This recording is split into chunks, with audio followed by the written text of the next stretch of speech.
Aicinu veidot mūsu Rīgas nākotni drosmīgi un gudri. Mans darbs Rīgai un Latvijai ir balstīts zināšanās, personīgā pieredzē un ilgtermiņa domāšanā.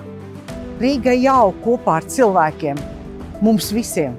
Katrs šodienas lēmums ietekmē to, kā dzīvosim mēs un mūsu bērni. Rīga nesākas domē, tā sākas apkaimēs, tur, kur dzīvojam mēs. Mans spēks ir tajā, ka visu esmu sasniegusi pati, pateicoties savai profesionalitātei un darba sparam. Esmu izveidojis 3 uzņēmumus no nulles un šobrīd dodu darbu 4 ģimenēm.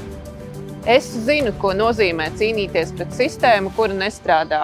Un es arī zinu, kā to mainīt. Cieņpilnas vecumdienas nedrīkst būt atkarīgas no maciņa biezuma.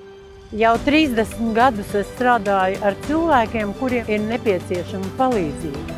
Esmu par cieņpilnām vecumdienām, ar iejūtīgu attieksmi un godpilnu pārvaldību. Rīga nevar būt tikai ēku siluets, viņai jāredz ir cilvēki. 3 sievietes. 3 paaudzes. 3 skatījumi, bet 1 pilsēta. Rīga.